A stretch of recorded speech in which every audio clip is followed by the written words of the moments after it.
Hello दोस्तों, स्वागत है आपका आपके अपने यूट्यूब चैनल स्टडी विथ एजे में।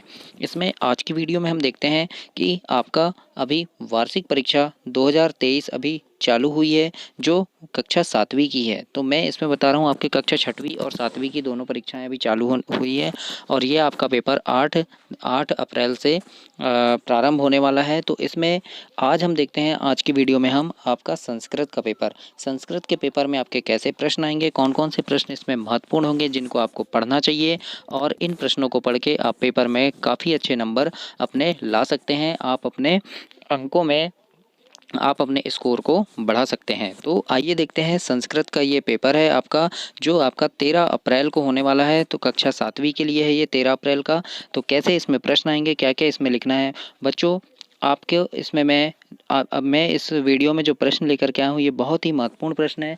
तो पेपर के पहले इन प्रश्नों को आप ज़रूर से पढ़ें, और जब भी जिस दिन आपका 13 अप्रैल को जो पेपर है, तो 13 अप्रैल के पेपर से पहले इन प्रश्नों को ज़रूर पढ़ कर जाएँ और पेपर दें। तो आपका पेपर बहुत अच्छा बनेगा। आइए देखते हैं, सबसे पहला प्रश्न जिसमें इसमें दिया है, सबसे पहले आपको विकल्प पूछे जाते हैं। तो विकल्प में जैसे यहाँ पे दिया है आपका कि सही विकल्प चुनकर लिखिए। तो सबसे पहला है आपका बद्रीनाथ धाम अस्ति, यानी बद्रीनाथ धाम कहाँ है। तो यहाँ पे दिया है गुजरात, उड़ीसा, कर्नाटक या उत्तराखंड। तो हमारा आंसर हो जाएगा बच्चों उत्तराखंड राज्य, मतलब आपका चौथा नंबर का आंसर सही है, उत्तराखंड राज्य, मतलब उत्तराखंड राज्य में बद्रीनाथ धाम स्थित है। अगला प्रश्न है आपका ख नंबर का, यहाँ पे सिंह पीड़ित आसीत, है ना। तो यहाँ क्या आएगा, आपका सही उत्तर हो जाएगा बच्चों सेकंड नंबर का क्षुधिया, है ना। क्षुधिया जो हो जाएगा, ये सिंह पीड़ित आसीत है, मतलब सिंह से कौन पीड़ित था। अगला प्रश्न है आपका बच्चों अपदम दूरगामी अस्ति। तो क्या आ जाएगा इसमें, पत्रम।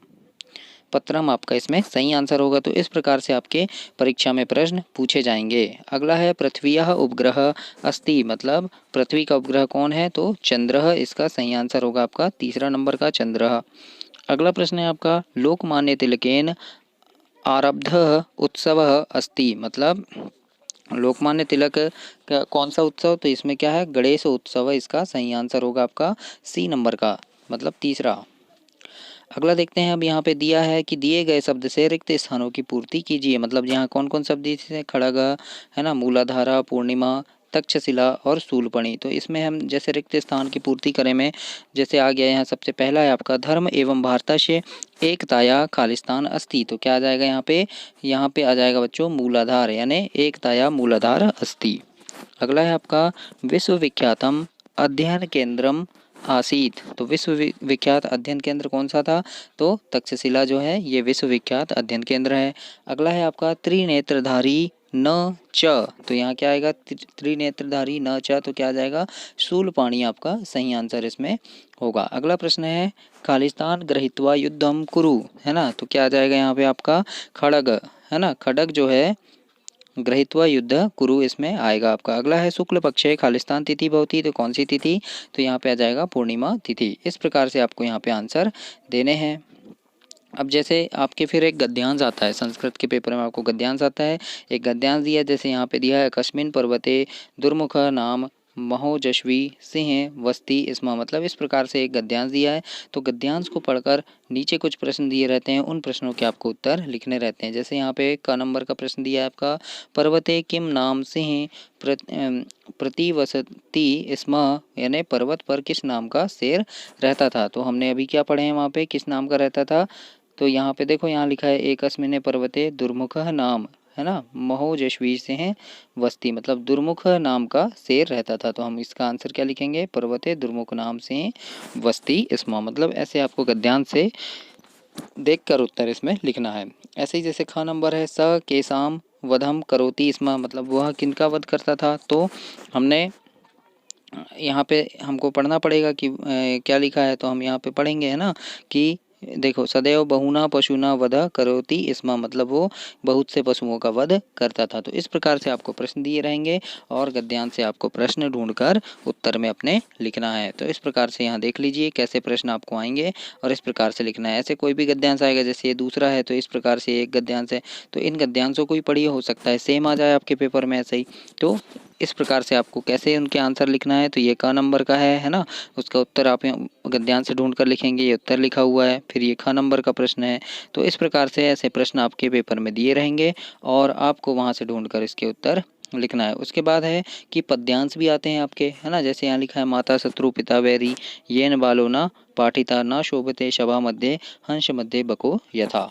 इस प्रकार से प्रश्न आ गया, है ना। ये क्या दिया है, श्लोक दिया है आपको, पद्यांश दिया है, तो इसमें से आपको प्रश्न दिए रहेंगे तो उसके उत्तर आपको लिखना है। जैसे प्रश्न दिया है यया बालो न पठती सा माता कीदृशी, मतलब जिस माता के द्वारा बालक को शिक्षित नहीं कराया जाता वह माता कैसी होती है। तो यहाँ उत्तर में क्या लिखेंगे हम, यहाँ पे लिखा है देखो कि माता शत्रु पिता वैरी येन बालो न पठिता, मतलब वो माता कैसी होती है, तो सा माता शत्रु आशीत, मतलब वह माता शत्रु के समान होती है। इस प्रकार से हम इसका उत्तर लिख सकते हैं। अगला है यहाँ पे कि येन बालो न पठिता सा पिता की दृशा, मतलब पिता कैसे होते हैं, तो यहाँ लिखेंगे पिता वैरी अस्ति। इस प्रकार से हम यहाँ पे पद्यांश का आंसर लिख सकते हैं। तो गद्यांश भी आएगा और पद्यांश भी आएगा आपके पेपर में लिखने, तो आप इस प्रकार से यहाँ पे उत्तर लिख सकते हैं। अब है आपका यहाँ पे जैसे प्रश्न दिया है कि पाठ्य पुस्तक से कंठस्थ किया हुआ एक श्लोक लिखें।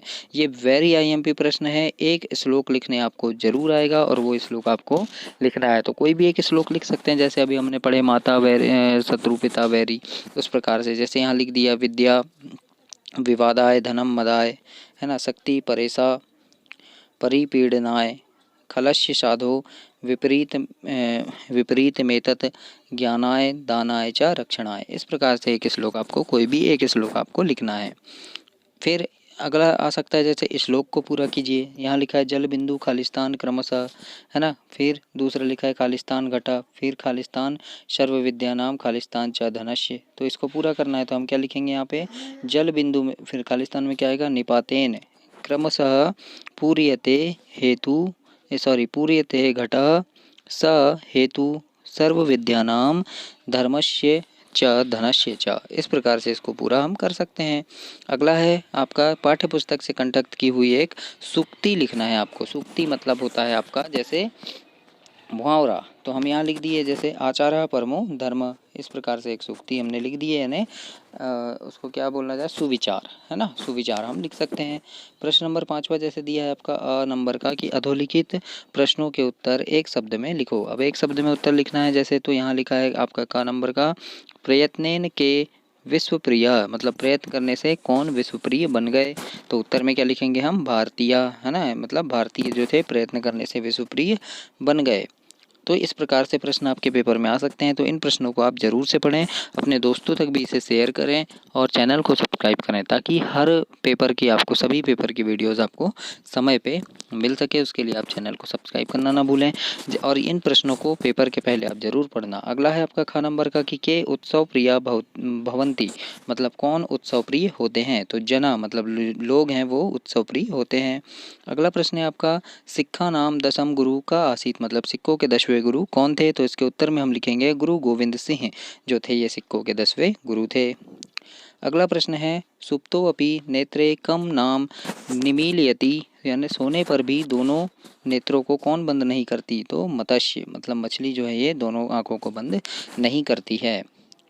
अगला प्रश्न है कस्य सहायता प्रभु करोति, मतलब प्रभु किसकी सहायता करते हैं। तो हम उत्तर में लिख सकते हैं श्रमशीलस्य, मतलब जो श्रम करते हैं, परिश्रम करते हैं, उनकी प्रभु सहायता करते हैं।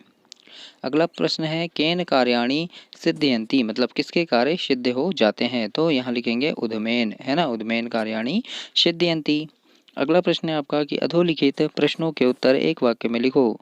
मठानी किमर्थ स्थापितानी, मतलब मठों की स्थापना किसके लिए की गई। तो उत्तर में हम क्या लिखेंगे, अब यहाँ पे क्या है, एक वाक्य में लिखना है हमको। तो हम क्या लिखेंगे यहाँ पे उत्तर में कि धर्म रक्षार्थ वेदांत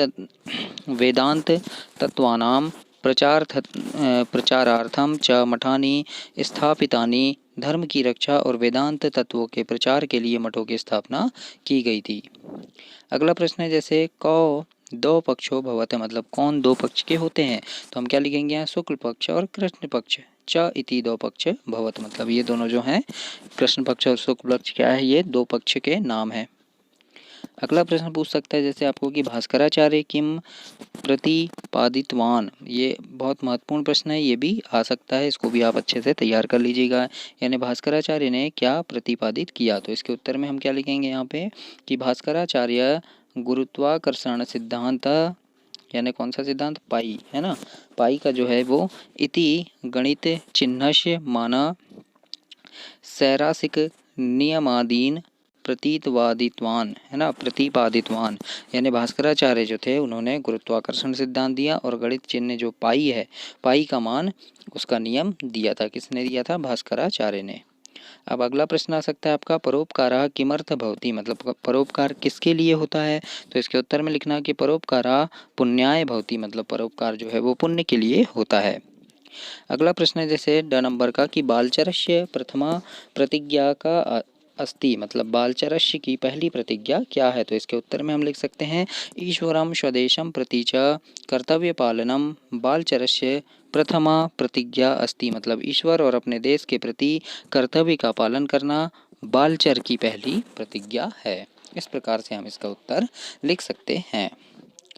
अब इसमें अगला प्रश्न है आपका कि सुलभा कस्य मूर्तिम अपश्यत, यानी सुलभा ने किसकी मूर्ति को देखा, तो इसके उत्तर में हम लिख सकते हैं कि सुलभा मुने पतंजलि मूर्तिम अपश्यत, मतलब सुलभा ने मुनि पतंजलि की मूर्ति को देखा। छठवां नंबर का प्रश्न है आपका इसमें कि अधोलिखित शब्दों के रूप तीनों वचनों में लिखो। तीन वचन में इसके रूप आपको लिखने आ सकते हैं, तो आप यहाँ पे इस प्रकार लिखेंगे। जैसे सबसे पहले है लेखनी पंचमी विभक्ति लिखना है, तो हम यहाँ क्या लिखेंगे, उत्तर में आपको लिखना है कि तीनों वचनों में, तो क्या लिखेंगे हम इसका कि कौन सा है, लोट लकार अज्ञार्थक उत्तम पुरुष। इस प्रकार से तीनों वचन में आपको इसको लिखना है। अब यहाँ पे है जैसे आपका सा नंबर का कि अधोलिखित में रेखांकित शब्दों के कारक लिखो, है ना, कारक आपको यहाँ पे लिखना है। तो कारक लिखने भी आएगा, कारक भी आप इसमें याद करना। अगला प्रश्न है अधोलिखित शब्दों के धातु और प्रत्यय अलग करना है आपको। जैसे यहाँ पे लिखा है विलिख्य, तो विलिख्य में आपको धातु और प्रत्यय अलग करना है। तो विलिख्य में क्या है, विलिख्य में वी जो है उपसर्ग लगा है और लिख धातु है और ल्यप है ना, धन ल्यप। तो इस प्रकार से आपको धातु और प्रत्यय या उपसर्ग है वो अलग आपको करना है। जैसे कृतवान है, कृतवान में क्या क्या लगा है, कृतवान में देखो क्र धातु है और यहाँ पे कतु प्रत्यय है। अगला प्रश्न है आपके लिखित्वा, तो लिखित्वा में लिख धातु है और कत्वा प्रत्यय लगा है। अगला जैसे है क्रीडति, तो क्रीडति में क्या है, क्रीडा धातु है और उक्त प्रत्यय लगा है, कत प्रत्यय। इस प्रकार से आप इसको लिख सकते हैं। अगला है आपका अधोलिखित के उपसर्ग अलग करना है आपको, यानी उपसर्ग जो है उनको अलग करना है। तो जैसे लिखा है उपकारोति, उपकारोति में उपसर्ग क्या है, तो उप उपसर्ग है इसमें। अब अनुधावती में क्या है, अनु उपसर्ग लगा है। पराजयते में क्या लगा है, परा उपसर्ग लगा है। और उद्वती में आपका उत उपसर्ग लगा है। तो इस प्रकार से इसके उपसर्ग अलग करना है, मतलब उपसर्ग और प्रत्यय से भी आपको काफ़ी सारे प्रश्न आएंगे, तो उनको भी आप जरूर से तैयार कीजिएगा। फिर यहाँ पे अव्यय चुनकर लिखना है, तो धेनु अतः, है ना, धेनु, फिर अतः है तो अतः आ जाएगा। फिर नगरम, है ना, फिर पुरतः। तो इसमें क्या है, आपको यहाँ से क्या लिखना है, अव्यय चुनकर लिखना है। तो अव्यय क्या है यहाँ पे, अतः जो है ये अव्यय है, फिर पुरतः जो है ये अव्यय है ना, फिर माँ जो है ये अव्यय है। तो इस प्रकार से अव्यय यहाँ पे अलग हमको करना है। अब यहाँ है संधि विच्छेद करके लिखना है किसका, जैसे क्या देवर्षि है, तो देवर्षि का आएगा देवधन ऋषि, और ये है स्वर संधि। फिर अजंता, अजंता का लिखना है। देखो आपको संधि का नाम भी लिखना है और संधि अलग भी करना है। जैसे देवर्षि है, तो हमने देवर्षि क्या है, देवधन ऋषि, तो व में क्या आ रहा है, व आ रहा है, और ऋषि, तो ये क्या हो जाएगा, स्वर संधि। फिर अजंता में अच धन अनतः, तो ये व्यंजन संधि आ गया। फिर पावक में पौ धन अक, ये स्वर संधि है। और सुबंत में सुप धन अंत, ये व्यंजन संधि। इस प्रकार से संधि के नाम हमको लिखना है। अब समास विग्रह करने आएगा, जैसे पेपर में समास विग्रह करने आ गया, तो समास विग्रह हम कैसे करेंगे, तो यहाँ लिखा है देखो चौरभमय, है ना, तो क्या आएगा, चौरभमय चौराद भमय, यानी तत्पुरुष समास हो गया इसमें। पंचवटी, तो पंचवटी क्या आएगा, पंचानाम वटानाम समाहार, तो द्विगु समास हो गया इसमें। फिर उपकृष्णम, उपकृष्णम का क्या आ जाएगा, उपकृष्णम कृष्णेश्च समीपम, यानी अव्ययी भाव समास इसमें आ गया। तो इस प्रकार से आपको समास भी इसमें लिखना है। हाँ, और ये आपका वेरी आईएमपी प्रश्न है, ये ज़रूर से आएगा आपको। संख्याओं के नाम लिखने, 14 है, 18 है, 16 है, तो कोई भी संख्या दे सकता है, 20 दे सकता है, 22 दे सकता है, 28 दे सकता है, कोई भी संख्या है उसके नाम आपको संस्कृत में लिखना है। जैसे 14 को चतुर्दश बोलते हैं, 18 को अष्टादश और 16 को षोडश। इस प्रकार से आपको लिखना पड़ेगा। अब यहाँ अगला प्रश्न है आपका, जैसे पत्र पूरा करना, ये भी आपका बहुत ही महत्वपूर्ण प्रश्न है। पत्र पूरा करने आपको पूछा जाएगा और आपको करना पड़ेगा। तो यहाँ पे जो आपको ऊपर कुछ शब्द दिए रहेंगे, देखो जैसे यहाँ पर आपको ऊपर में यहाँ पे शब्द दिए हैं, जैसे भ्रमणार्थ है ना, स्वास्थ्याम, प्राणायाम, परीक्षा और कुशलानी। तो इस प्रकार से आपको यहाँ पे जो खालिस्तान दिए हैं उनमें इन शब्दों को लिखना है। तो यहाँ क्या है, पूज्य माता, तो क्या आएगा यहाँ पे, पूज्य माता लिखा है ना, क्या लिखा है, पूज्य माता। तो पूज्य माता के बाद खालिस्तान है, तो यहाँ पे आ जाएगा आपका प्रणाम है ना। अहम ईश्वरस्य कृपया खालिस्तान अस्मि, तो कुशलिनी अस्मि है ना, क्या है, मैं कुशल हूँ है ना। फिर भवतैया खालिस्तान कथम अस्ति, मतलब क्या कह रहे हैं, तो क्या क्या आएगा इसमें, इसमें आ जाएगा आपका स्वास्थ्यम है ना, क्या आ जाएगा इसमें, स्वास्थ्यम आ जाएगा। फिर उसके बाद क्या आएगा, अहम अश्विने मासे खालिस्तान गमिष्यामी, तो कहाँ गए थे, तो भ्रमणा यानी घूमने के लिए हम गए थे, तो भ्रमणार्थ आ जाएगा इसमें है ना। फिर क्या आएगा, अगस्मिन मम खालिस्तान अस्ति, तो क्या आएगा, परीक्षा अस्ति। इस प्रकार से आपको खालिस्तान में लिखना है। खालिस्तान में आपको जो खाली जगह रहेंगी वहाँ पे आपको लिखना पड़ेगा। फिर है जैसे निबंध लिखने आएगा, तो ये देखो मम विद्यालय है, तो मम विद्यालय में ये 5 वाक्य लिखे हुए हैं, तो इस प्रकार से आपको कोई 5 वाक्य लिखना है।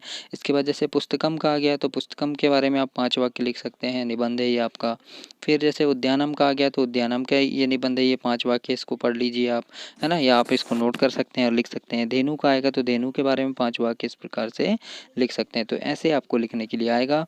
या फिर पाठ्यपुस्तक से चित्र देखकर संस्कृत में 5 वाक्य लिखना है, तो जैसे धेनु, कृषक, गृहिणी, वृक्षो और क्षेत्रम है ना। तो इस प्रकार से आपको यहाँ पे लिखना पड़ेगा। तो ये था आपका संस्कृत का आज का पेपर, जो आपका 13 अप्रैल को होने वाला है। उसके लिए मैं बहुत ही महत्वपूर्ण प्रश्न इसमें दिया हूँ, इनको आप पेपर से पहले ज़रूर से पढ़िए, क्योंकि इसमें से काफ़ी सारे प्रश्न बहुत ही महत्वपूर्ण हैं जो आपकी परीक्षा में बिल्कुल पूछे जा सकते हैं। तो इन प्रश्नों को तैयार करने के लिए आप चैनल को सब्सक्राइब करें, वीडियो को लाइक करें और अपने दोस्तों तक इसे शेयर करें, ताकि उन्हें भी ऐसे प्रश्न मिल सकें और आपको सारे पेपर में ऐसे प्रश्न मिलें। इसके लिए चैनल को सब्सक्राइब करना।